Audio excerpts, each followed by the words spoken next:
today we have a very special guest with us, Matt Zanis. He is a doctor in physical therapy, or as he likes to call himself, an expert in movement. He is also Team USA's physio, so he travels with us to different World Cups, pretty much all around bad A. So Matt, thank you for being with us here today. We're so excited that you're here. Oh, thank you for having me on. I know this is going to be an epic conversation. I can't wait. So before we get into, the good juicy stuff, tell everybody, I kind of just gave a brief of who you are, but who you are, how you got started, what you're up to, what you got going on over there, where you're from. Like, give us a little background on who Matt is. Oh, boy. Do we have like 3 hours to go into my life history?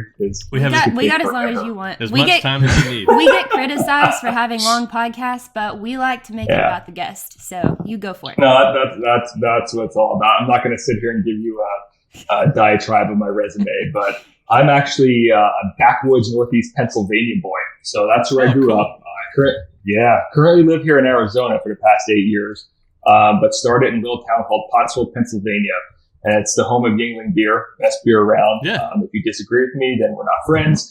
So I'm going to stick to that one. We kindly ask you to leave. What do they make in Arkansas, though? Not any good beer that I know of. We have a vineyard, but I've never been to it. Hey, wine's good. That's fine. You guys can own that. Yeah. But anyway, I grew up in a pretty predominant baseball family. So my dad was a left-handed pitcher in college. Brother was a righty. My grandfather was actually drafted by the Pirates back in the 60s as a catcher as well. So I had what I thought would be all the genetic potential to be a great baseball player. The only problem is I wasn't really that great. Like, I was mediocre. I had some talent, but I just kept getting hurt every year because of my hard work ethic, trying to bat more, run more, practice more, sprint more, and just kind of do all the things. But all these little overuse injuries kind of kept cropping up. And I grew up in a time when strength conditioning wasn't seen as a positive benefit for baseball players because it threw off all your throwing mechanics and batting mechanics and everything. So I went rogue in high school and actually found our weight room my junior year. And that's where I realized that if I actually moved really well and strengthened these good patterns with resistance, that all these little injuries started to go away and they started to disappear. You hadn't realized the 80% yet. I hadn't realized the 80% yet. That's coming. That was built into my business philosophy later in life. But that's where I essentially decided that I was a much better a much better provider than a player and a much better coach than an athlete. So shifted gears and started to take that into my athletic training degree at the University of Pittsburgh, and then eventually to get my Duke doctorate at Duke in North Carolina. But growing up from like the age of 7, I was always involved in hunting, shooting, camping, fishing, the whole 9 yards, what every good old Northeastern PA boy did back in coal country. And so I probably started shooting around the age of 7, and I did track and skeet with my dad at his local gun club. And it's honestly one of the earliest and fondest memories I have of my dad and my uncles growing up. But I actually took to archery. So bow and arrow is kind of what I fell in love with, and started shooting a little bit of 3D target for a while through high school. And then I've always been an avid bow hunter, even out here in Arizona. And that's kind of like I joke a lot because the money that you all put into your shotguns is what I invest into my bow and arrow. So that's kind of been my hobby. But recently, actually about 4 years ago, is when I actually started my own practice. So I worked for a number of high-level organizations like the Pittsburgh Pirates and the Arizona Cardinals, but then jumped ship and started to really take my philosophy and put a business behind it.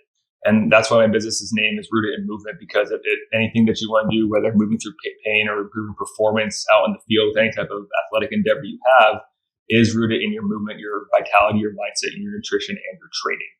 And it was interesting because when I started my practice, I kind of fell back into my shooting niche. So obviously I do a lot of contract work with y'all for the past 4 years, and a lot of work with the local police out here in Phoenix, SWAT and FBI all over the country, and then also with Navy Special Warfare. So out of Virginia Beach and so Dam Neck up there in Virginia, and also San Diego out here. So it's kind of like it's everything happens for a reason, and all kind of falls into place the way it needs to be. And I fell in love with the whole shooting world, whether it be rifles, pistols, bows, shotguns, doesn't matter. And I've taken that to build me into the provider that I am today. Very cool. That's an impressive resume you got there. Oh, Matt, how old are you? It's got about $300,000 on it.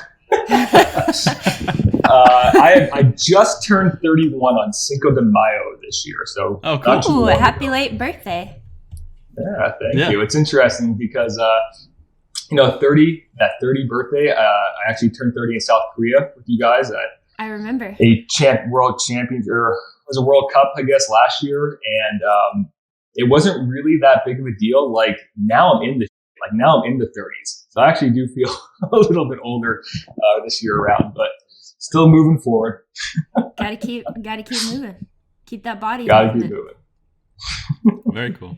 So tell everybody how you got involved with USA Shooting. Like coming from all of that and your background, your history, what led you with that impressive resume working with, the Navy SEALs and all of that to come to USA Shooting? Well, one of the reasons why I went to Duke down in North Carolina wasn't for the basketball tickets and being 2 rows behind the hoop, which was a great experience as well at Cameron Indoor Stadium. It was actually with the opportunity that they promised to send me all over the country for my clinical rotations. Mm-hmm. And one of those opportunities I had was actually down in Atlanta, Georgia, with a PT by the name of Dr. Robert Duvall. And so he has worked with USA Shooting, I guess, back to late 80s, early 90s. Yeah. So he was, I don't know if you remember him, but he was my mentor back in like 2011, 12. And right around, I guess the Christmas around 2016, 17, he gave me a call and was like, "Do you have any interest in working with some Olympic athletes?" And I was like, "Hell yeah, let's do it." Like I'm always game. And so, he got me set up with, I guess, Todd at the time, who was the head coach, and we had a good conversation, and it all kind of unfolded from there. And I've been deep into the process ever since. Yeah, you have. How many countries have you been to with us? I mean, you've been all over with us. You know what? I don't think I've ever done a count of them yet, but I'm pretty sure I've been on 6 continents over the past 3 or 4 years. I remember the first time I met you, because we kind of had like in and out, they would rotate, our physios. And the first time I met you was in Malta. And I was like, who is that? And you were with our team. And I was like, wow, I don't know who, like, that's awesome. Because you're, easy on the eyes. Thank you. Bringing back the past modeling career before PT school, I guess. Many different facets in my life. We can dive down that rabbit hole if you wanted to.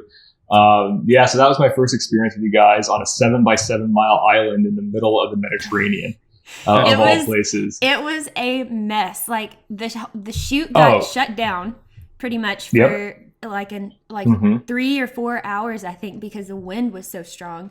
They had a huge tarp that caught the shot because the shooting range was in the center of the city. And so we had to have the president or the governor or somebody come down and they had to pretty much redo the wall there in the middle of the match. And the whole thing was just a mess. So you guys remember that because you were all on the field when that stuff was going down. I didn't remember the sandstorms, like with the 35 mile an hour winds that were blowing, and my table just being covered. And I would have outlines of your shotguns laying on it. I've actually saw a few pictures of that. But then also the roads to get there. Do you remember how narrow those things were and be stuck in traffic jams for these little bikes trying to get by and everything? Mm-hmm. Yeah, it was an absolute hot mess. I was like, and this is my first adventure. And here I got head coaches kind of blowing up all over the place. You guys are trying to figure out what you need to do and try to focus on. That was not the best first one to go to, I'm sure. You were probably like, what have I got myself into here? But that was the first on the international trip. But, I'm from Arizona here. And the first, event that I was fortunate enough to work with y'all at was down here in Tucson for a selection match. And it's one of those, that time that I realized that when everybody finds out there's a PT on site, it's like everybody and their mother comes to see you. Yeah. And I'm like, oh, you're actually not with the team. You're like the uncle or the ref or the grandfather of this other guy. I'm like, oh, okay. So it was really interesting. I was like, now I got to develop these boundaries, so to speak, to be able to be an effective provider down there for what I was supposed to do, for my responsibilities anyway. Yeah. Well, I can say this, like Matt would like set his table up, and literally like every country would want to come over and have Matt work on it. So we had like Cyprus, Germany, India. I mean, they were all like lining up for Matt to work on them, and he was just over there working away. And Todd, he can get the knife hand going. Todd came over there. He's like, "What are you doing? You're USA." And he'd have to like kick all the other countries off. Hey, I'm all about developing international relations. As long as it's an international incident, I think the interesting part about all that was, especially the Germans and the Russians coming up to try and talk to me in their native language, because of me having the blonde hair, blue eyes, and looking like Thor from their native land. It kind of opened up the door. Like, no, just because I look like the Aryan race doesn't mean that I'm actually from Germany. I'm actually Polish and Lithuanian of all things. But go figure. I mean, yes. I get that when we go to Mexico. The natives will just speak Spanish. I mean, I speak broken Spanish, but just like they'll just come up to me and speak Spanish. I'm like, I'm not from here. No, not so much. No, and I know a little bit to get by, but that's about it. Yeah. So talk to me a little bit about. I'm not familiar with when you go to get a doctorate or PhD in.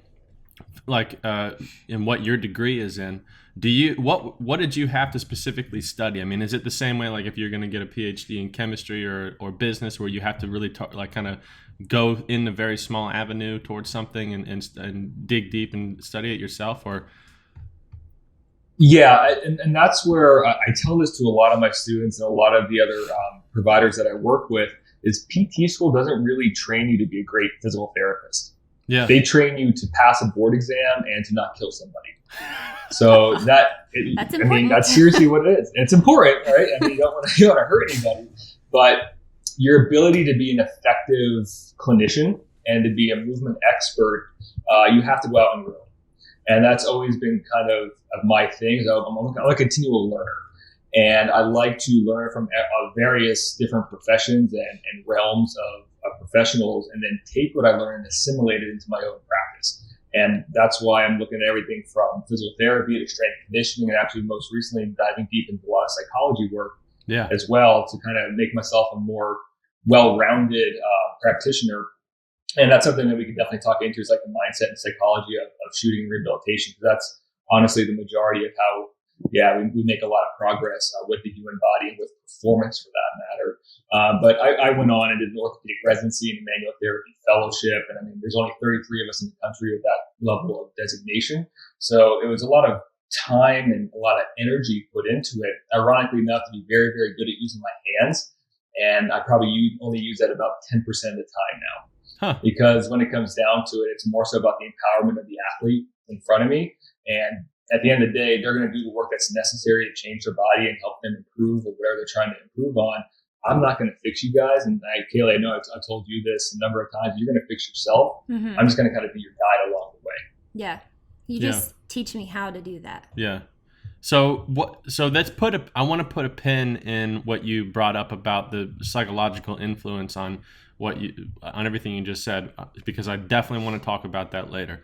But what I find really interesting is all the different things that you have. So, you work with the Pirates, you work with the Cardinals, the Seals, and what you just said there was bringing in a lot of different, kind of always keeping an open mind and learning and bringing that into what you're doing now. And I've kind of found the same or similar approach towards learning to shoot and teaching people how to shoot in terms of like body mechanics, balance, and the psychological aspect of shooting, vision. And I got it from teaching people who are experts in other games. So like I have a student who's on the pro tour for the PGA.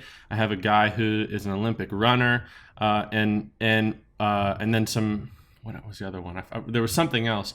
And while having lessons with these people and being able to ask them questions about the body mechanics that are necessary for efficiency in their game, I felt that I could bring a lot of that information into shooting. So my question is that for you, working with professional athletes and not just athletes, but extremely trained, warriors, basically.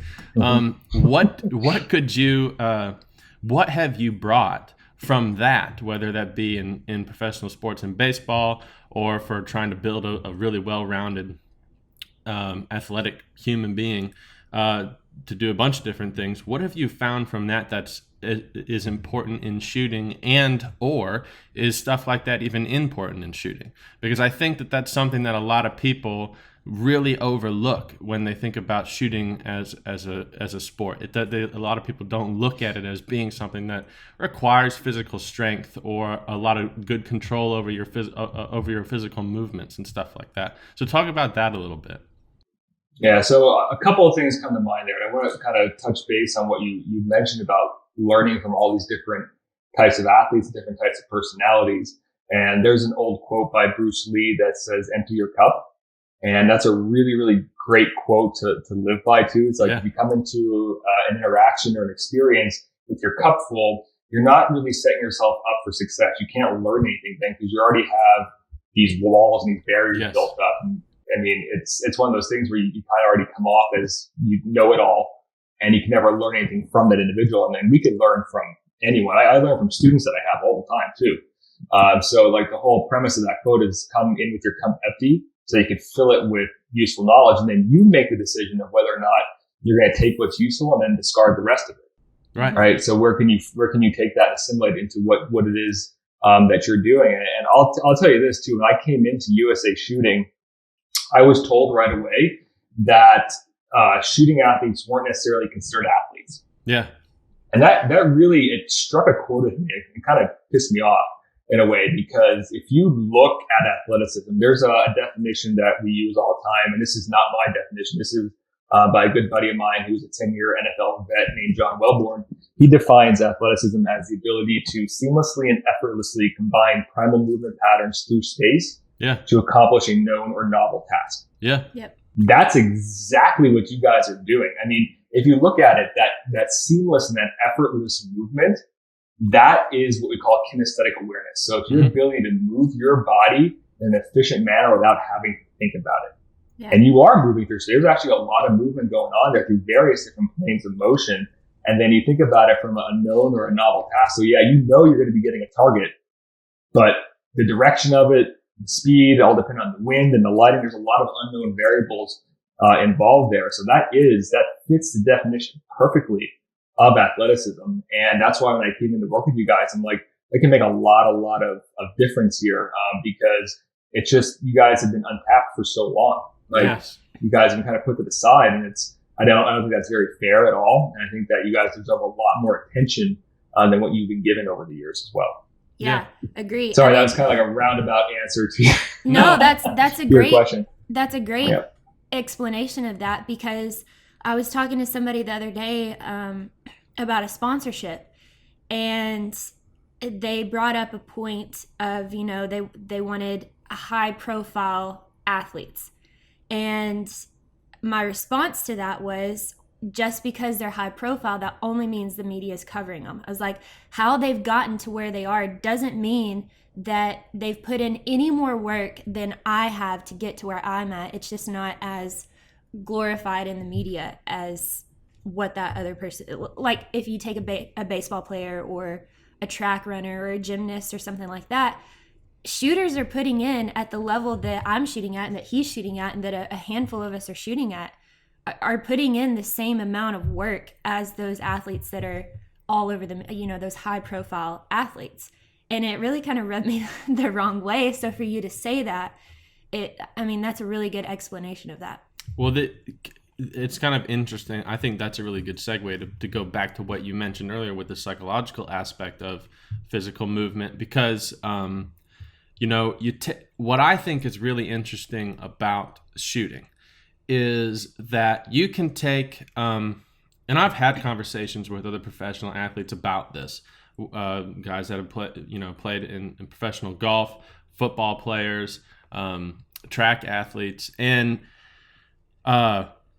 there are certain, and correct me if I'm wrong, Matt, but there's probably a linear path of sports that have more or less of a variable of that psychological input into physical movements. And I think that shooting, let's compare like shooting to something that's more about brute strength and physical movement, like let's say football or track, where we might not have to be as powerful as a physical athlete as somebody that's professional in that sport. In shooting, there's a really interesting blend between the psychology of how you're thinking, where your consciousness is, how your eyes are responding to that, and then how you're moving and deciding to move your body based off of all that information. And so when you try to get to, now I'm definitely not saying that one is harder than the other. They're just different. And so I would love to hear from someone like yourself who has a medical background in all of this, about the blend between controlling how you're thinking, the psychological aspect of it, how that leads into the physiological aspect of it, and then your physical movements altogether. Yeah, David, there's a lot to unpack there. Good. We can go off into so many different tangents based off of that question, but there's something that really comes to mind first. And if you think about athleticism or the human body as like a pyramid, at that foundational level, it doesn't matter what type of sport you're in or what type of goal you have, from being a pro baseball player to a shooting athlete to a rock climber to a runner. It doesn't matter. You have to have these basic foundational levels of basic human movement first. Yeah. Like, can you control your joints to their fullest range of motion through gravity? Like, that's a big one. All right. Do you have good gait mechanics? Can you walk? Can you move through all the 3 different planes of motion efficiently? And then you can start to layer on the levels of strength and sport specificity on top of that. You get to the very peak of high level performance. And then going back to what Kayle alluded to, is it doesn't matter what athlete you are, you're still putting the same level of effort and training and energy into getting to that peak. And we've been kind of joking about this 80-20 rule all morning here, but ironically enough, mindset is 80% of the game. Yeah, for sure. The physicality of it is that's 20%. Because you brought up football, where you talked about power and speed and strength. Those are just 3 little aspects of human physiology. Yeah. And they're very sport specific in nature. Yeah. Whereas you guys have to do a lot more with hand-eye coordination, balance, postural sway, and stability as your hallmarkers of being a good athlete at the highest level of shooting. So there's dichotomies between all the different sports, but there's commonalities as well. Yeah. And if we want to jump down right into the mindset side of things, being 80% of the game, we have to talk a little bit about what mindset actually entails, because it involves your brain, right? And it involves your nervous system. Mm-hmm. And what we typically see is that people have a hard time regulating between what we call the parasympathetic and the sympathetic nervous system. Right. You guys have an understanding at all a little bit about what those 2 different states are? Yeah, on a very basic level. On it, just explain it for us. So Yeah. So essentially, we should all be 99% of the time driving around in what we call this parasympathetic state, which is this like rest or digest. So Kayle, I saw that you have a Tesla now, so I'm going to use a little car analogy for you. Yeah. Is that this rest and digest state, this parasympathetic state, is essentially like driving around in a really fuel efficient car. Yeah. You can cruise forever for a really long time. Now, you come to a stoplight and you got a guy over in like a Lamborghini or a Ferrari revving their engine. You ain't going to be able to race them in your nice cruise controlled state, right? You have to ramp it up to like 4th and 5th gear. And that 4th and 5th gear is your sympathetic state. That's your fight or flight. That's like the aggression, the energy, the go, right? So then, you can race them for a little bit, but eventually you're going to want to come down to back to the parasympathetic state, because if you constantly are redlining your car, it's gonna break down over time. Right. And from a physicality standpoint, we all see this in the form of different aches and pains and injuries and these chronic overuse things, but then also in the mindset side of things of fatigue and brain fog and being unclear. And we see a lot of what we call paralysis by analysis, because you have so much going on in your head that you can't move efficiently. Mm-hmm. Okay? Can't move. So highlight what you just said, because you said that you have so much going on in your head that you can't move efficiently. I have a question on that. So Sure. so if regarding to what you just said, is this in a sense of like if you have an injury and you get over the injury, but your mind is still blocked by the injury, even though there's no longer an injury? Is that the same line of it? Yes. And here's like a really... Yeah, please elaborate on that as much as you can, because I have, I don't want to call him out, but I know some people that are going through that right now, and it's more of a mental state than an injury now at this point. Right. And I think a really great way to highlight this is I'm a storyteller by nature, right? So being able to paint exactly. Being able to paint a picture for y'all, especially for listeners, is going to be kind of a home run here. So I was T-boned about 4 years ago in my Nissan Frontier truck. I was hit by a girl driving a two-door Lexus going 50 and a 35, ran a red light on her cell phone, texting and driving. T-boned in the passenger side of my Nissan Frontier truck, totaled it, pushing me across 3 lanes of traffic into a $100,000 Mercedes. Now, she ricocheted herself off. She was going that fast. So obviously, like, my doors jammed, airbags went off, and I walked away, thankfully, from that incident. But of course, like any car accident, you get some neck pain involved. I had a giant bruise on my hip from where I hit the center console and ricocheted back and forth. And it took me like 2 to 3 weeks to get over it. Like, I'm a PT, I should know how to get myself through that. Right. But the point of the story is that pain went away. The injury was no longer there. The bruising, discoloration, all gone. Yet every single time I drive through that intersection, guess what happens? Yeah. It's like the phantom pain. It's the phantom pain. I feel it. And this is an important concept to understand, because like our brain, our nervous system, it remembers this stuff. Okay, because our nervous system is actually made up of the majority of immune cells. So your immune system that keeps you healthy is actually embedded directly in your nervous system. And this is important. This is really, really important to understand, because when you get injured or experience pain, your body remembers that, just as if you were to get a vaccination for something so that you come in contact with the pathogen later and your body can mount an immune response to protect you from it. It's all protective mechanism, whether it's right or wrong. Okay, because we can actually experience pain from actual pathological tissue damage, like you cut your finger off. I've sliced my finger off before. I told you that story. Same. Or, mandolin, took a quarter inch right off the top. And that finger is still numb to this day. Actually, it's hypersensitive now, so it's kind of like my magic finger. I joke about that all the time. It's a manual therapy joke. Okay.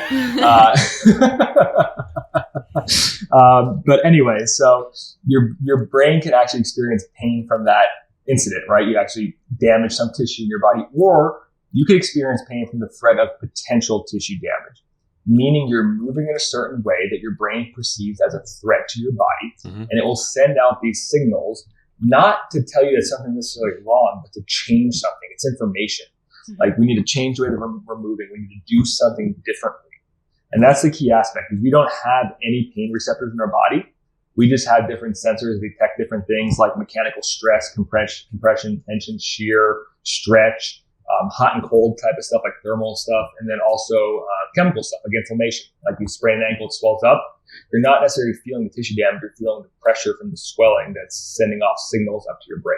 Now, the important part about this is that all this information gets put up there, it's 100% neutral. 100% completely neutral until your brain assigns a label to it. Yeah. Until you decide whether or not that it is going to be what we call adaptive, like a good stress, or maladaptive, which is bad stress. How much of that decision is consciously based? Like, how much of that decision is something that I have control over? It's very multifactorial, David, and we call this like the biopsychosocial model. And what that means is, yes, there is a biological, physiological component to it, like we just talked about. We have a pathological injury or tissue damage, but there's also the psychological and the social aspects of it. And what I mean by that is, your brain perceives pain differently based on the way that you were raised, where you grew up in your environment, different life experiences. Like, did you experience some level of abuse as a kid growing up? Were you outside playing and roll around in the dirt and hurt yourself building treehouse like I did in Pennsylvania? Or, like you see kids nowadays, sitting on a couch playing video games or on their iPhones all day long. Right. But they don't really have a perception of what, like, falling down again. Exactly. I kid you not, I got kids in here that are experiencing essentially muscle soreness and they perceive it as pain because they just don't have any way to conceptualize it. Right. Yeah. So there's a lot of different, and also the social components, like relationships. Yeah. Like how good of a relationship you have at home with your partner, your significant other, or with your parents or brothers and sisters. Like all this weighs in because it creates stress. And essentially, our body doesn't understand where the stress is coming from. It just understands stress. And you can think about it as like a bucket. It keeps getting filled up every day until you essentially put so much stress in that bucket that it tips over. And that's where you start to see things like you mentioned, the conscious awareness of what's going on. So yeah, there is a lot that can be going on. And many times it's funny because you get people that say, well, the pain's all in my head. Like they think that they're crazy. But in reality, yes, the pain isn't your head. It's always 100% an output, but they're not crazy. They're experiencing for a reason. There may not be anything physically wrong with them, but their brain is super, super defensive over whatever it is that their body's doing. Wow. So if on that topic, if I were like hypothetically, let's say I was shooting a target and prior to an injury, I had like the perfect move, okay, the ideal move. And let's say something happened, whether I injured my shoulder or I got some type of injury. I did rehab, I overcame that injury, but every time I went to make that move because I associated it with that move that I was making, now I can't make that move and I'm like creating a flinch or something in my head. Like, what is it that it takes to get over that for me to realize that it's not an injury anymore? Like, how do you overcome it if you can't really realize that that's where it's coming from? Well, before you answer that question really quick, one thing that you just brought up there, and it's directly related to what he's talking about in terms of like filling that bucket very slowly over time is literally a flinch. I mean, think about how many people in our game have to shoot a release trigger because they can't pull the trigger. I mean, it's literally their brain telling them no because of that preventative damage. Yeah, some sort of, whether it's an injury or not, it's something in their brain that's saying no. Yeah. So how do you get over that? And that can come from many different angles, but the key word that comes to mind here is confidence. So how confident are you in your ability? How confident are you in your body? Like how well do you trust it? Mm-hmm. Okay, so essentially you have an injury, and what that does is it lowers your capacity. It lowers your tolerance for stress. So where you once had this giant window of opportunity to move, pain-free, efficiently, smoothly, you now experience some level of injury. And it may not even be an injury, remember? It just might be some overstressing of tissues from repetitive movement patterns. But you lowered that threshold for pain, and now every single time that you move, even the smallest little movement pattern can cross that threshold and send a signal to your brain to become defensive. So the way that you now have to increase that threshold for tolerance again is through movement. Right. So yes, having the empowerment factor of realizing through education, which is essentially the job of a doctor. Like if you look at the Latin word for doctor, it means to teach, educator. Mm-hmm. So that's 90% of my job is educating you on how your body's feeling, what's going on inside it. And the mere fact of giving you education on all this pain science stuff and how your body moves, that quiets things down. It calms down the noise that's going on in your head.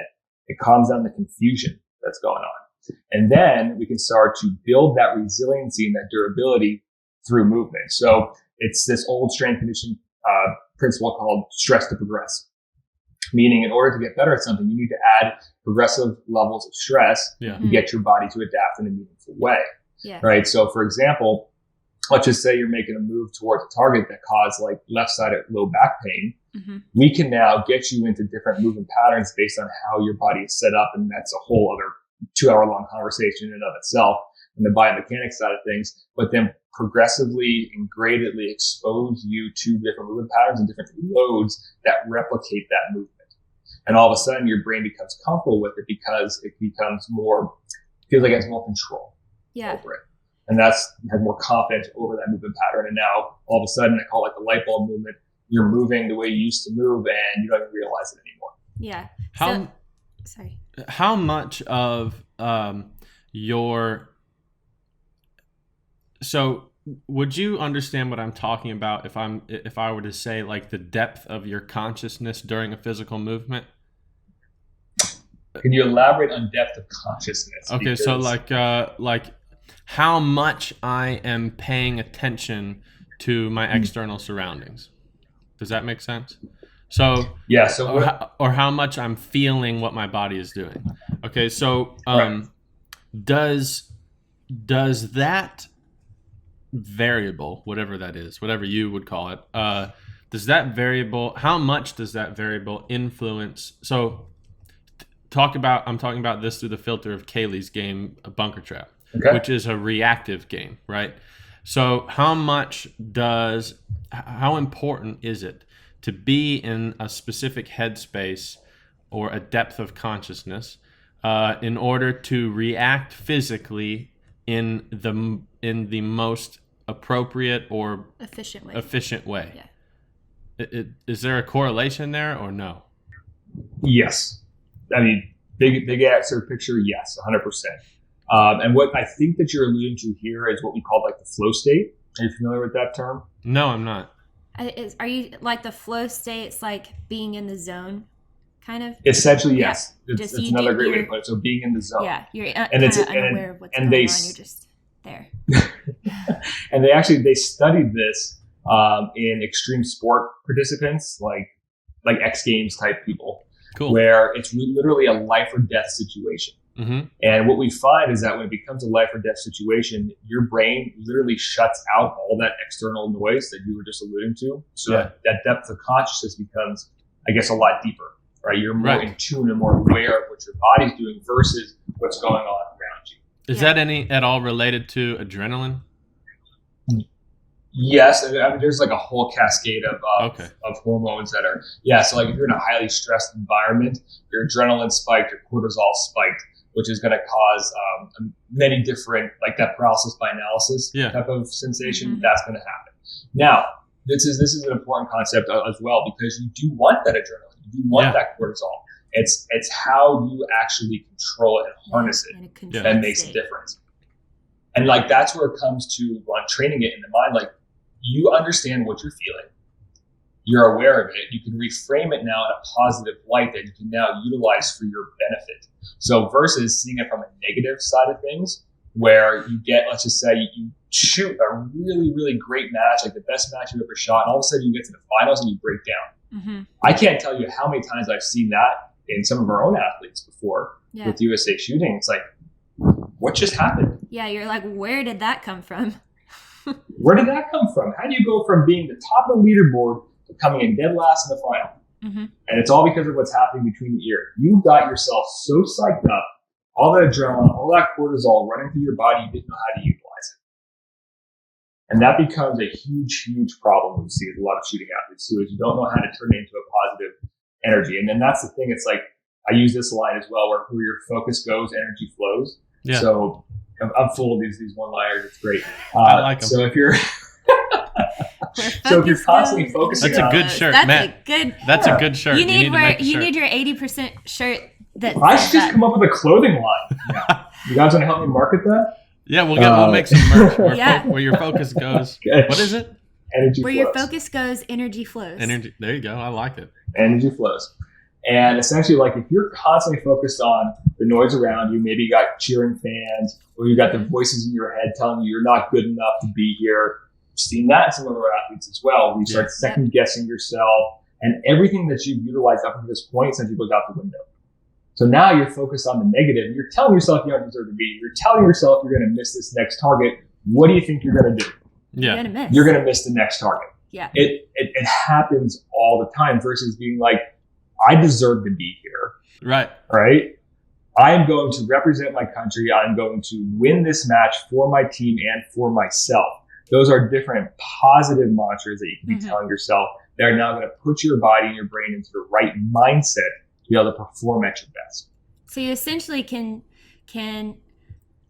from a basic standpoint of that, the way to fix it is a lot of people would see a situation like that as a fearful, intimidating situation. Mm-hmm. Like say, like take me, for example, leading the match going into for the Olympic trials. I had the final left. I mean, that's a pressurized situation, I mean, that's, I could have sat there and said, oh my gosh, I've led this whole match. I don't want to lose my lead. I have the final left. I can totally blow it in this final. Like, I could put all those thoughts in my head. Yeah. Or I could say, I deserve to be here. I've worked really hard. Like, you can almost, I don't want to say psych yourself out, because it needs to become a habit of how you do that. But if you're in that moment, how you get out of it is like just psyching yourself into a good mindset, is what you'd say.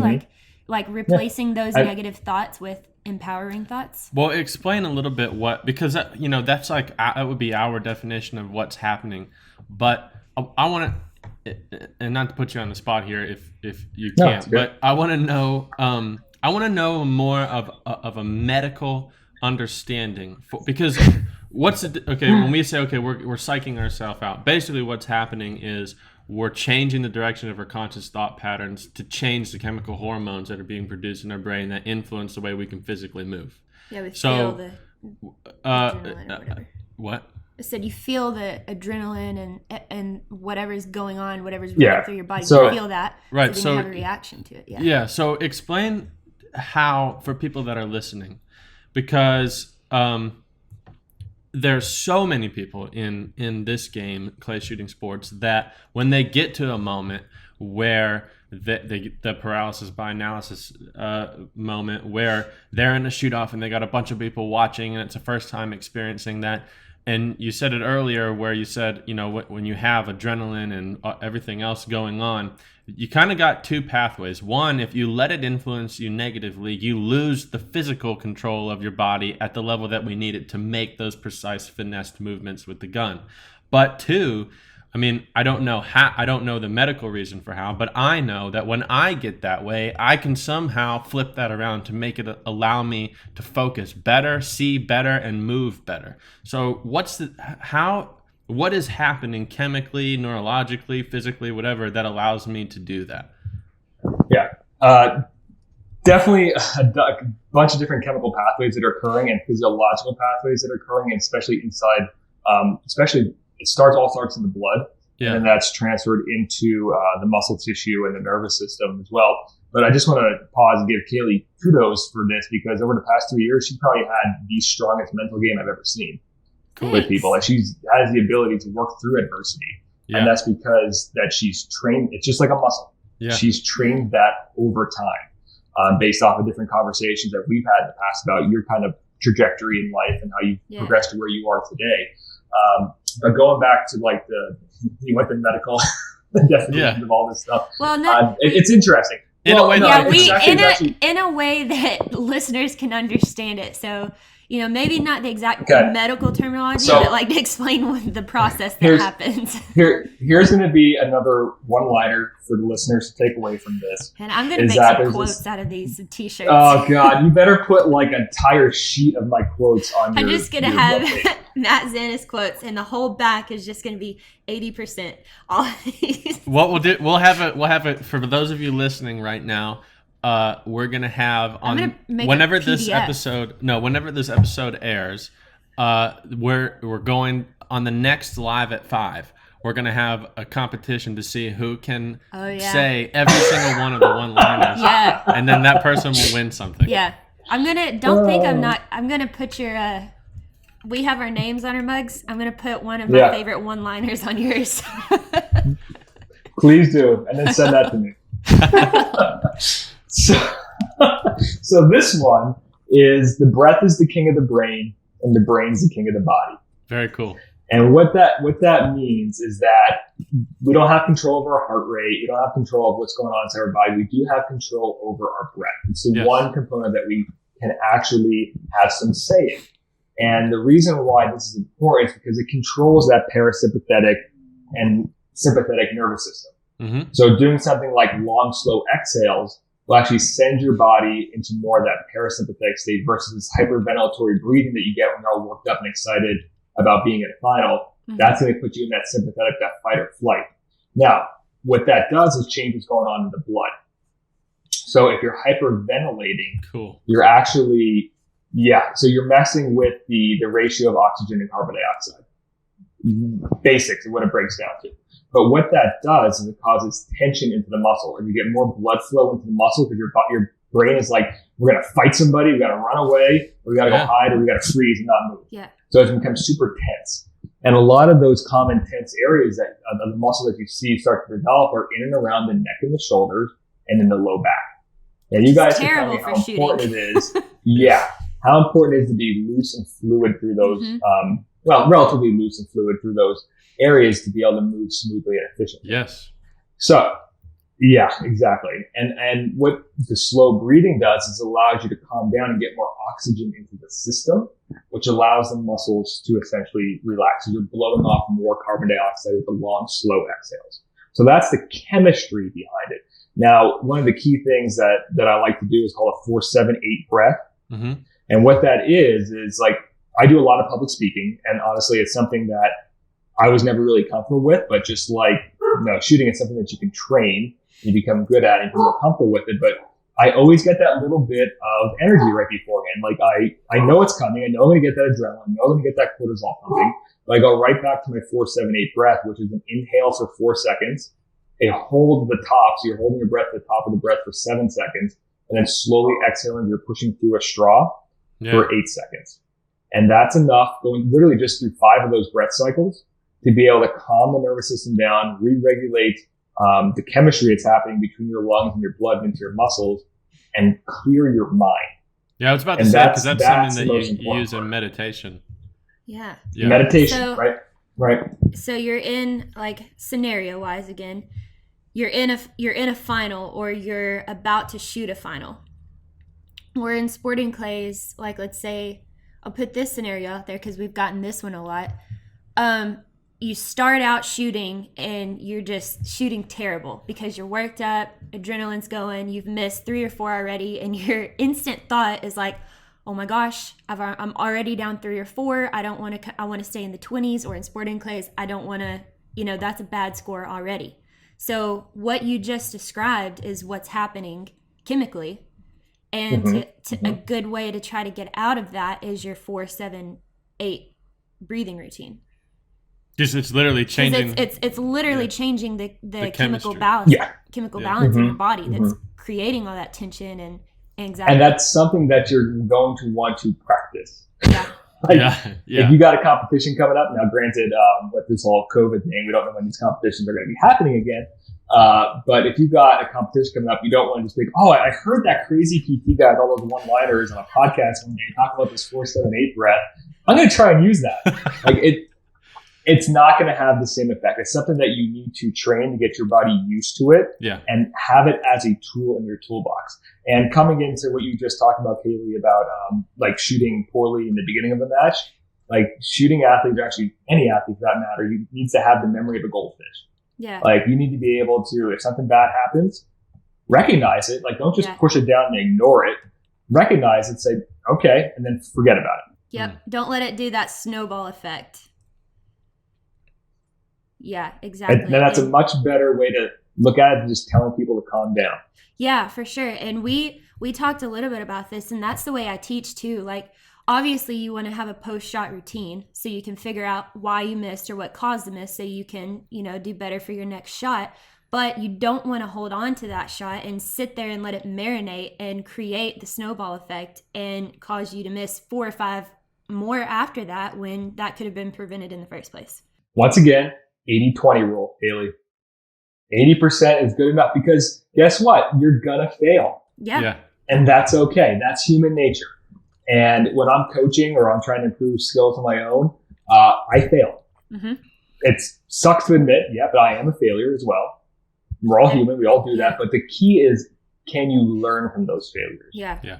Are you aware enough to actually take that lesson and then change your trajectory? Learn something from it and evolve and grow.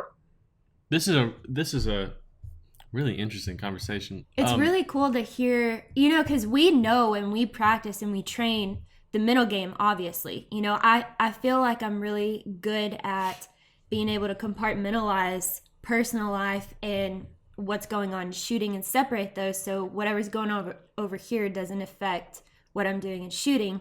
But to learn what's actually happening inside your body when you have those thoughts and the chemical reaction and the emotional reaction that's causing the tension and whatever else is going on.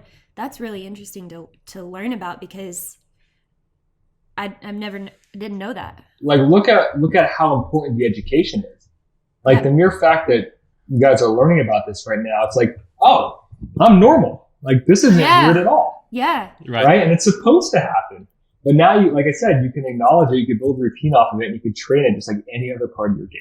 Yeah. Yeah. And the education part is so key, because I feel like everybody is searching for the key to shooting. You know, they're like, okay, well, I want a pre-shot routine, and that's gonna fix me being nervous, or that's gonna help me get past this or XYZ or whatever it is. But the root of it, the more you dig into it, is there's actually a lack of education of what's actually happening. And not only that, but recognizing that it's happening, and then knowing how to improve on that to make it not happen as often, or when it does happen, being able to control it. Right.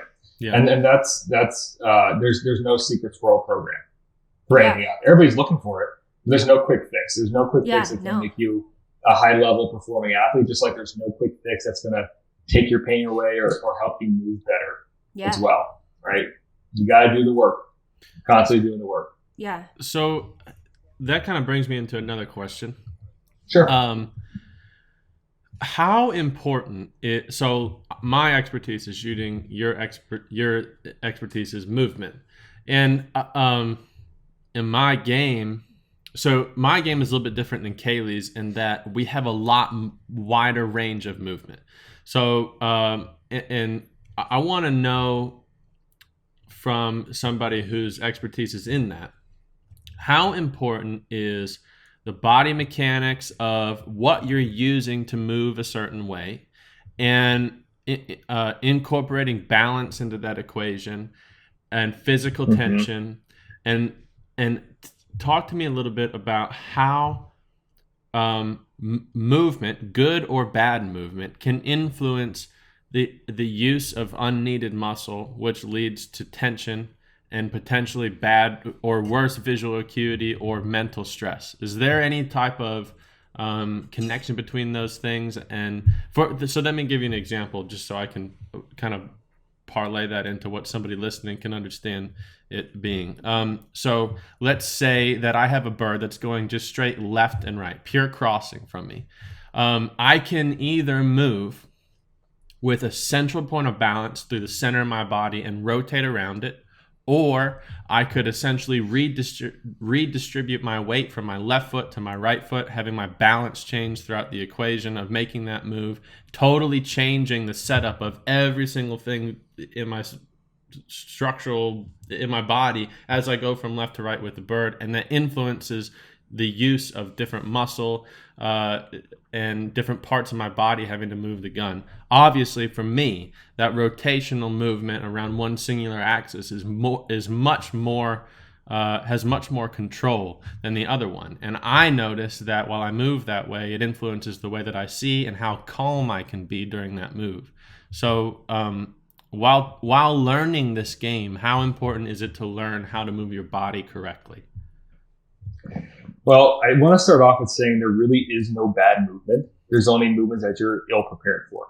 Okay, cool. Okay, so the human body is miraculous. We are actually the most versatile animal there is out there. Yeah. We've got the ability to run, jump, sprint, crawl, throw things, shoot a gun, like you name it, we can do it. Yet what we do is we end up pigeonholing ourselves into very specific routine movement patterns. Mm-hmm. And like one of them being sitting on a couch all day long. Yes. People are doing Netflix and chill right now.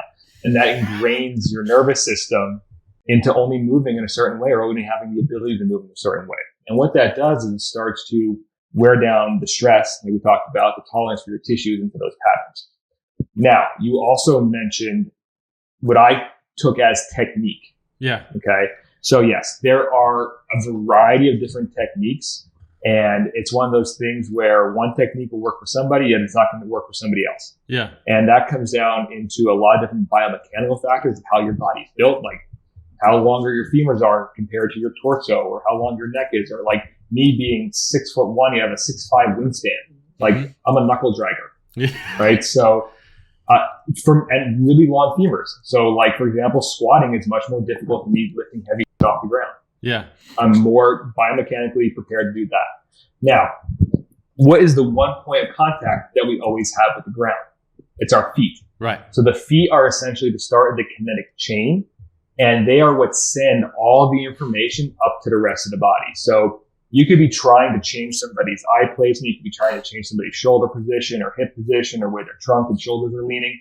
Yet if you don't ever look at the feet and how that they are positioned and how they're actually working with the ground, you're never going to change anything. Right.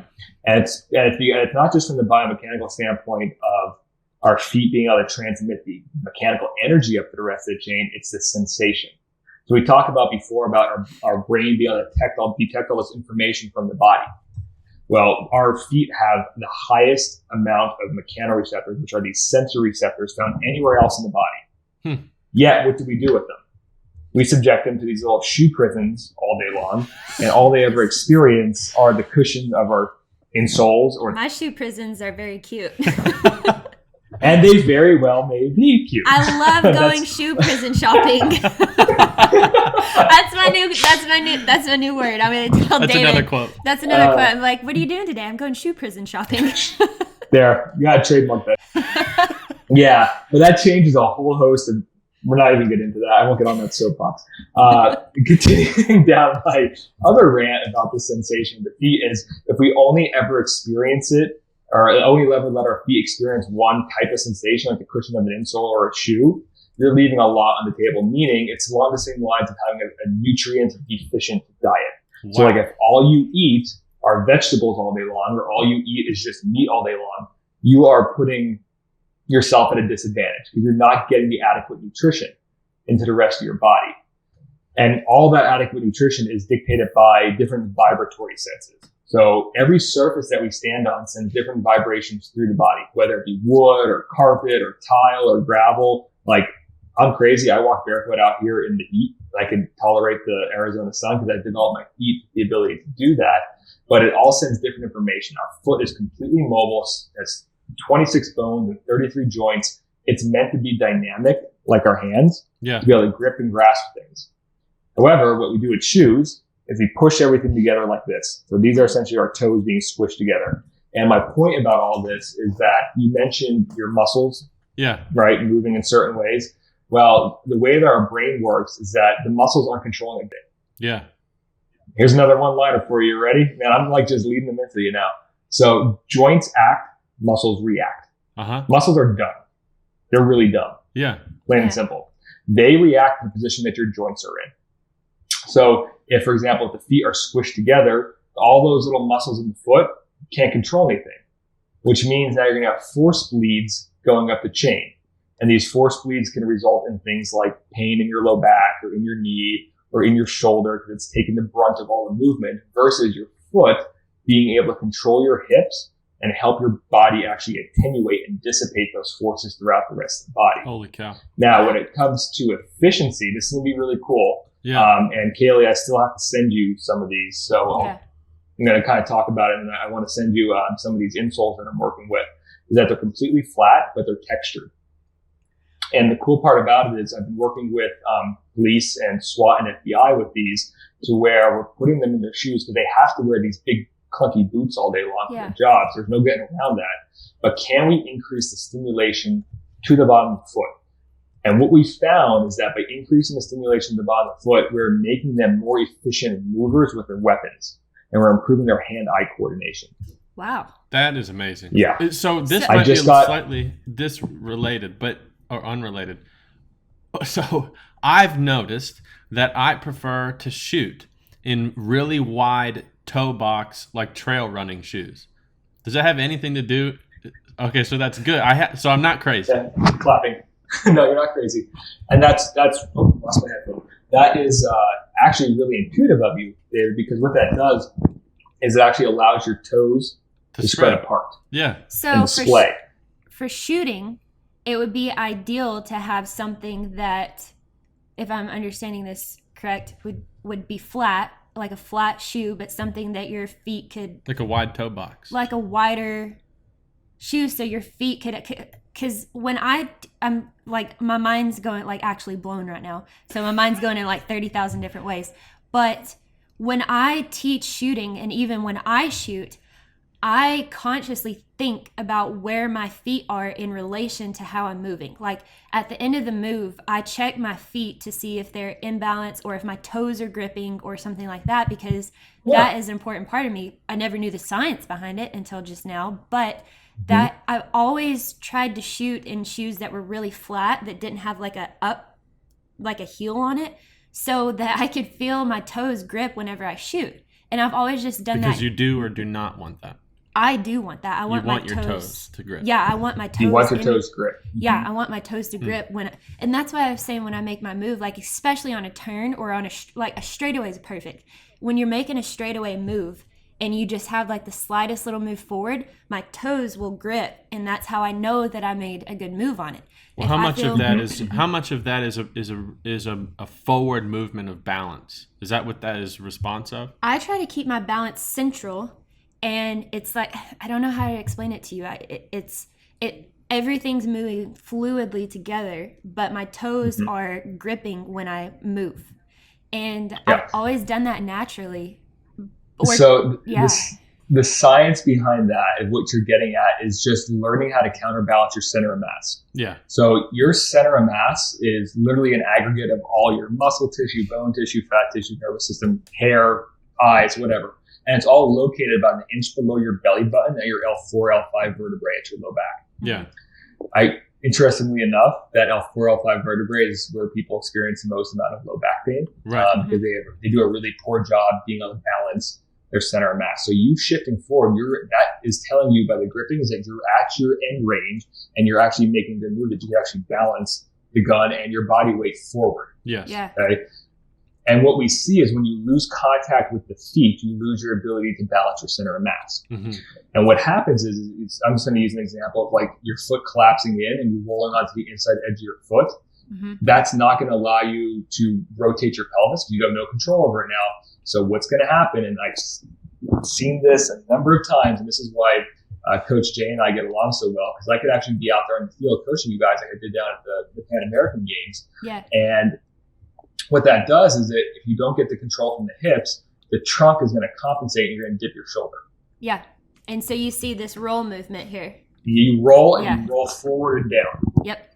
And we know that exactly happen 100% of the time. Yeah, that's exactly what so like no, I didn't mean to interrupt you. But the one of the way that I teach, so previously when I explained what I was asking and you referenced it to technique, I tried to coach. I don't have as good of a background as you do, not even close in terms of movement, but I understand the body mechanics of my game. And so like when I try to have everything based around I try to in my move, because my game is different to Kaylee's, where I don't have to have high torque really quickly, because I'm never surprised by where it's going, and I'm always in front of the target. So when I call, it's going to come out, and I know where it's going. So I can have much slower and controlled movements, and so I try to set my body up to where my central point of gravity doesn't change in between my feet, so I don't have to put my toes down or have my heels come push down. So I'm trying to make a move to where everything is rotating around that axis point, and so I want to go back to that question, which is when that so Kaylee's game is different, because I've tried to take my form of shooting into bunker, and I can't to try to make a move that calm. Yeah, he watched it. I had to change to use a transfer of weight and stuff, because otherwise I wasn't quick enough. And so, but in my game, when I don't have to be that fast and I can be slow, I notice that when I do have my balance go forward, here's one thing that I notice a lot in students, and tell me how accurate this is. And I'm totally fine with being completely wrong, so don't feel like you have to pat my ego. But you mean you're okay with failing? Yes. Is that what you're telling me? As long as it's I was going to say, as long as it's only 20%. He fails 80%. But I'm just kidding. So I notice a lot of times when people are shooting with bad mechanics in their movement. I don't care about what they're doing out at the gun. I'm talking about with their body. And let's say that they make a move, a reactionary move, to where the target comes out, they're unprepared visually, so they move quickly, and to move quickly, they got to throw their balance forward to create movement. And then by the time that they get to the edge of that balance point, where if they go any further, the back of their feet is going to come out or come up. That is almost directly correlated to something psychological that tells them to pull the trigger, because they know subconsciously they can't go any further. Because if they do, they lose balance and they lose control. And a lot of times that point in the line of the target is not a planned point of where they want to shoot the bird. And so it causes a miss. And so am I correct in understanding how those things all come together and how it influences movement in that way? Yeah, exactly. What you're saying is that they're being very reactive versus responsive. Yeah. And there's a difference there. Like, you're reactive when you're left with no other options. Yes. Versus being responsive, meaning you have the capacity to be able to make a decision for the best interest of that movement to make that shot. Now, comes into how I train shooting athletes, and anybody who handles a weapon for their job, for that matter, is we start expanding those boundaries. Right. So where you just mentioned them coming up on their toes, they've reached the boundary that their brain is comfortable with. And they're like, pull the trigger. That's all I got left to do here. Yeah. Exactly. So essentially what we do is we explore expanding the boundaries. I call it going into your dark zones, areas that you're uncomfortable exploring. And you get comfortable with the uncomfortable, because that's how you're going to grow. And I kind of, the way that I describe this is like that center of mass that we talked about. You've got a circle around that center of mass that's going to represent your boundaries of stability. Yeah. Mm-hmm. So the only way that we expand that and make you more stable is by pushing you to your limits outside of training. Mm-hmm. And then having that carry over into your training, which is going to carry over into competition. Now, what I do see is a lot of shooting athletes is this lack of mobility. And they want to do all this type of stretching and everything like that, which doesn't do. Yeah. I mean, plain simple. You're not a I'll go down believer and do in that. stretching. But I remember you told me the very first time I met you, I think I mentioned the word stretching, and you're like, you can't stretch. You physically cannot stretch. well, and that's the problem. You're already too mobile in certain areas. So, right. So stretching is going to do anything. Yeah. So what we do is we explore these boundaries, which from that center point of your center of mass out to your limits of your stability. Yes. In lies your mobility. So how much mobility your body actually has. So if you want to improve your mobility, you better work at your end ranges and your balances of stability, because the only way you're going to expand it. Yeah. And you're talking about doing that like in basically like in a gym. You're not talking about like shooting. You're talking about physical exercises that will expand that range for you. And listen, I see this with every single type of sport. You've got sports coaches out there trying to do this sport-specific type of training. Yeah. And I kid you not, I had a football coach who tried to put weights on somebody's helmet and have them like push into a wall. Oh my gosh. It's mind-boggling, because that was quote-unquote sport-specific, because they need to strengthen the neck. I'm like, no, that's not how that works. That seems like it should be slightly illegal. Or like baseball, my sport, you know how everybody swings the bats that have the donuts on them? Yeah. And it makes them weighted? You know that it actually makes you slower, right? Really? I did not know that. Yeah. So I know you've got a couple of cousins, Kayle, that play baseball. So tell them to stop swinging the bats with the donuts on, because you get this perception of you moving faster, but in reality, you're actually swinging the bat slower because your nervous system is confused about what's going on. Really? Wow. So same thing with like shooting. Like, we wouldn't put a weight on the end of your barrel. Now, you could tell me if you've seen that before. I personally haven't seen it happen, but I wouldn't be surprised if somebody's out there doing it. Yeah. You have? Okay. So yeah, that's like the wrong thing that you want to do. You need to improve your capacity and the durability and expand those boundaries in a safe environment, in the gym, through a proper training program, which is then going to have carryover into your athleticism if designed appropriately. So cool. is there like sport specific training in the gym that you could do, like regarding like obviously you use different muscles for shooting than you would every day. So are there like specific things, like sport specific things to do it in that way, you know? Yeah, there are some generalities between shooting athletes. Like the hallmark of a great clinician is pattern recognition. And obviously over the decade of working within shooting sports realm, you start to see these patterns develop. And yes, there are very, very common type of movement patterns that are like what I call low-hanging fruit of things that you can work on to, one, expand those boundaries, but then two, improve your mobility and improve your ability to be strong through the trunk, stable through the shoulder blade, and more importantly, become more connected with your feet. Yeah. Like those are the three biggest like low-hanging fruit that if you practice those and you work with those, you're gonna become a much better shooter at the end of it, just by doing some of that stuff. Where I see people going wrong is like lifting really, really heavy weights and trying to get stronger with this type of stuff, because you end up blowing out your grip. And like you have to have enough of a grip to actually hold the gun and be able to sustain that from an endurance standpoint. But if you're gripping too much, you become really jerky in nature from what we found. Yeah. Wow. Interesting. Wow. This is so cool. You have brought I've had some in-depth conversations with you before on this, but that some of the stuff you've said today has there's so many things that I'm like, I am doing that. I'm still, even as much time as I've spent with you, I'm still like, I need to do that. I'm not even doing that because I didn't know about it. And even at the level now, you're a world champion.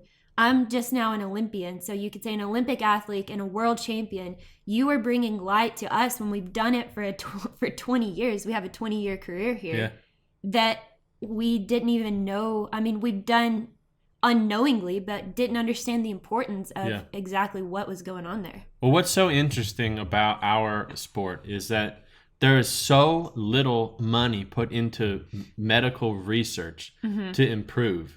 And so, I'm asking you basically questions that I want to know because through my own experience, I've felt a difference and I don't understand why.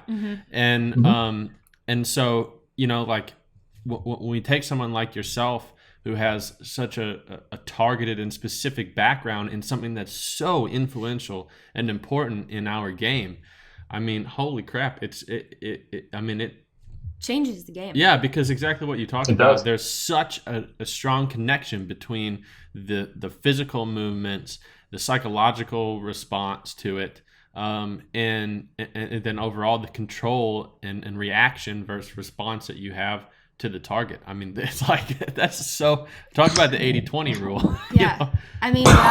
Seriously. Yeah. It is. What I've come away from it is now I need to go shoe prison shopping because I need a new shoe prison. I'm serious. It is. So that's just going to be a weird thing.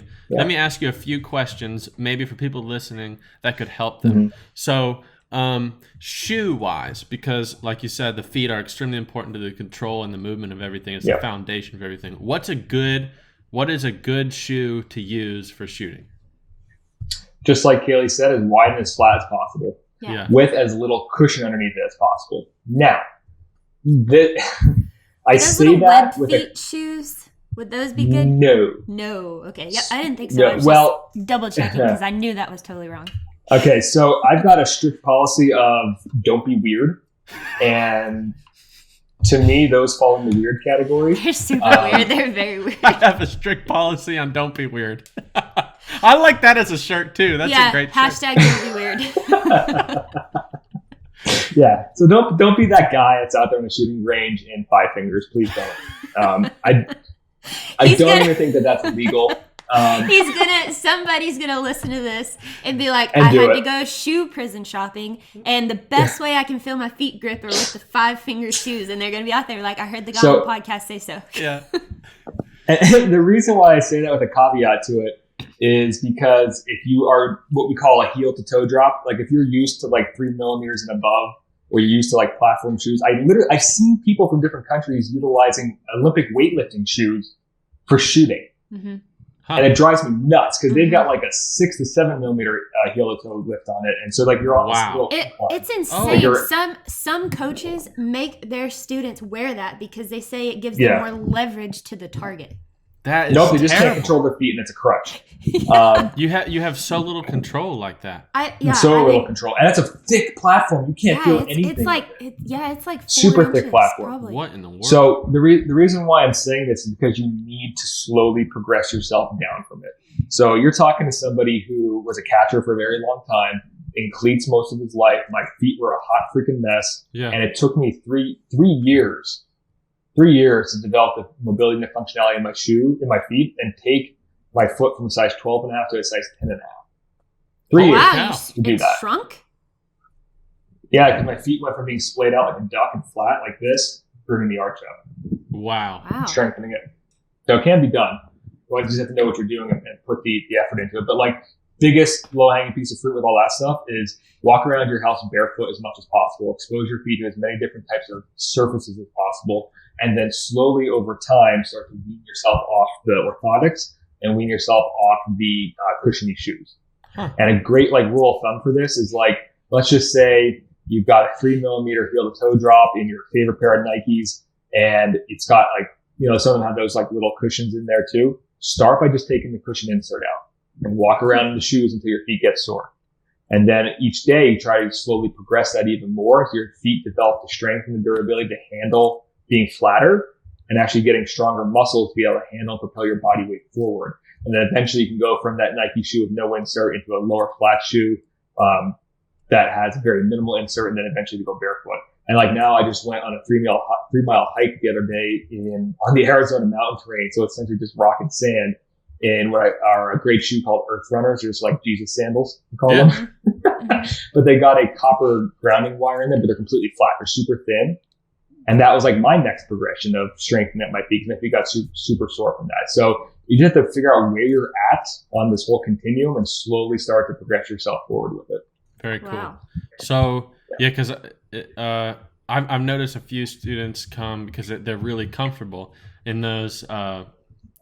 One of the brands I'm thinking of is, I think they're called Hoka 1-1s or something, and the bottom of the shoe is like this. And I told him, I was like, look, God, it might be comfortable to shoot in, but you're making so many micro adjustments in your balance during that move that, I mean, you're essentially walking on a freaking cloud. Like, how do you know what's going on below your feet? Yeah. So the your brain's like, what is this going on right now? Yeah. The Skechers booty flexor, those shoes are just terrible for you. Don't even get me started on that. I think my mom got some of those. They're like, they're like they're like rounded, that. and you walk, and it's supposed to like tone down. I can't. Barrier. I just can't. So those are terrible. Yeah. Okay, so what about like well, it would be hard because different shooting sports are different for that question. I was going to ask you, where's a good point of balance for the most amount of control? Is it centralized? Is it a little bit forward? But I think really that's going to depend on the game. Or does it? That's not a great matter? question. Yeah. So what you could think of as your feet as tripods, and the 3 points of the tripod being your big toe knuckle, not the tip of the toe, the big toe knuckle, like underneath the big pad, the fifth toe knuckle, and your heel. And between those 3 points, you should have all your center of mass over that midfoot. Okay. So like the first 2/3 of the foot. So like right over all the long bones. That's where you want to distribute it evenly. And you should feel equal pressure from right to left. So then that pressure will just shift based on whatever type of move you're making. But to your point, your center point is that midfoot.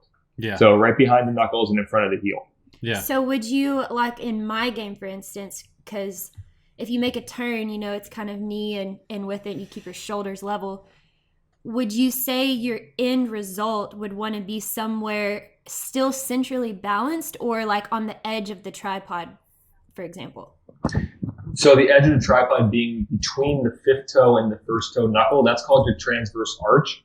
And that's kind of like a wheelbarrow. It's actually designed to handle a lot of force. It's called a class 2 lever.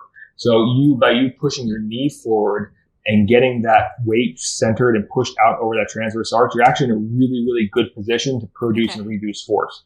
Okay, yeah. So that's like it's when the foot collapses, and that's when we start to run into problems. Yeah, so like a good balance starting your move and during your move and at the end of your move for pretty much every discipline of shooting is within that tripod you're talking about.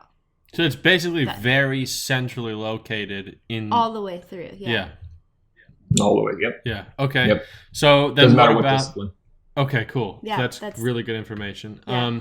So how about from a I guess body mechanical position? I'm going to use the horrendous words. Don't make fun of me.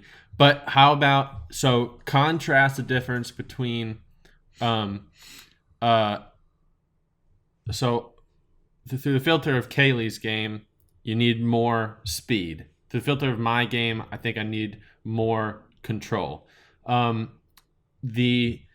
What about the difference between like whole leg position, or like the angle of your knees and the tension in your legs and the muscular system of your legs? What is a good stance physically for speed versus control? Is there a difference there? Well, I think I need to clarify. My sport, it may come across as it's a super fast sport, but the move is still controlled. I mean, there's some targets that you shoot. I'm talking about not the whole move, but the start of the move. Well, it is faster, but it's still in a controlled move. Like nothing. Yeah. I'm not saying it's not controlled, but I mean that. So I mean, just put it plain and simple. You have to come from behind. I'm always in front. Yeah. Yeah. So what? So I would agree with Kayle that it is a controlled pattern. Yeah. It just the speed is coming from the reaction time of the gun and your ability to get in front of it, which honestly can only be trained by just doing your sport more. Yeah. Mm-hmm. Essentially with that. And there are some other tactics you can do with like hand-eye coordination and different like glasses and stuff. But the bare bones of it, you just keep practicing that more. But now to answer your question from a stance standpoint, there is a biomechanically advantageous position for 90% of people, which is with your toes forward, right? And just like slightly underneath your shoulders. So what that allows you to do is it gives you range, it gives you ability to go through what I call an excursion through to 3 different planes of motion. So either forward, backwards, side to side, or rotationally. It gives you a lot of options versus you see a lot of people who are standing really, really narrow or really, really wide. You don't want to ever be on the extreme. So like in the middle, and even a slight little bit of toe out is acceptable based on your mechanics. So like me being so tall and so lanky, I have to have a little bit of a toe out to get the best position for my feet. You're talking like within shoulder width, right? Right. Mm-hmm, within shoulder width. Yeah, within shoulder width foot position. Don't be weird. Like to me, like you don't need to be a movement expert to understand when you see crappy movement. It's just it comes off as natural, right? So it looks weird. When you see, and I struggle with this as a coach a lot, especially with younger girls who have trouble holding their gun up. They want to stand like this. So they want to have one foot way forward and one foot directly behind them, and they want to lean like this because they feel like they can't. That's all in an effort to try and create stability from the lack of control they have over their muscles and their joints. That's all. If you're trying to widen out your support, which doesn't give you many parameters to be able to work with as far as making moves. So what about if so in my game we shoot a lot of different elevation, and one thing that's extremely popular in terms of how challenging it is for the average shooter is targets that are shot below our feet. So like when we're on top of a mountain or something, we're shooting stuff way down there. What's a good way to stand and move so that I can have control but also be pointing a gun way below me? Oh, that is a fascinating question. So once again, it's not something that from a sports specificity standpoint that you can necessarily train. Right. For that though, like you're looking at elevation, which is essentially what we call the sagittal plane, which is just forward, backward. And what's happening is your pelvis is either dumping forward or pulling back. Okay, so when it dumps forward, you're likely going to go more forward and down. When it pulls back, you can get a little bit back over more so like into your midfoot and then go upright with the trunk. So you could train the sagittal plane through different movement patterns, but once again, it's going to be specific to where your own functional limitations are and where your boundaries are. And that's when we start to develop a program to help you move forward in the right direction. It's hard to make a catch-all term for it, but all it comes down to is, okay, well, where are you limited at? Does your body actually have the capacity to move in these directions? If it doesn't, we know it's going to compensate, and you're going to start to use joints and muscles and ligaments and tendons that aren't necessarily capable of withstanding the force. You'll likely experience overuse injuries over time until we actually fix the original compensation pattern of dysfunction or actually expand upon your capabilities to move in that plane. So it goes back to getting into the gym. Yeah, good shape, being in good shape. That's what it comes back to. Yeah, and honestly, though, Kayle, it's not even necessarily like getting into the gym per se. There are a lot of athletes I work with that never step foot in the gym, and it's really just about learning how to control your body mass against gravity. And we don't need a gym for that. Yeah. Like everybody thinks about resistance patterns of needing like a dumbbell, a kettlebell, a barbell, but we forget about this one little piece of gravity that's acting on us at all times, right? Can you actually control yourself against that? And do you actually have somebody who can stress your body in a specific way to improve your ability to handle that? So I'm thinking about, it sounds like yoga's good. Depends on the type of yoga and what you need. What I'm getting from it is working with gravity to your benefit rather than against it, because it can be stop fighting it. Yeah, stop fighting it. So learn how, because if you're making that move, like we got the question the other day, what's the best technique to shoot a target that's coming from below you and you have to bow to and all of that. If you're not familiar with that, you're working against gravity. Your body doesn't want to move that way. So the best way to do it, not in a gym per se, you could go to a gym, but I'm talking about gym as in a holistic, as like working out physically, to train your body to be able to work with gravity rather than against it. Yeah, because like in my mind, for something like a specific target like that, you're either going to move your arms and your upper back to get down to it, but if you actually know how to use your feet and control your hips, you'd go into like a little hip hinge and essentially shift your weight back in your ass, which is going to allow your trunk to move more forward. Now you're more balanced over your center of gravity, center of mass again, and you're able to make a more controlled movement pattern versus wasting all that energy. And now you're like handling the gun. You're getting really armsy with it, and that's not going to be very useful from an accuracy standpoint.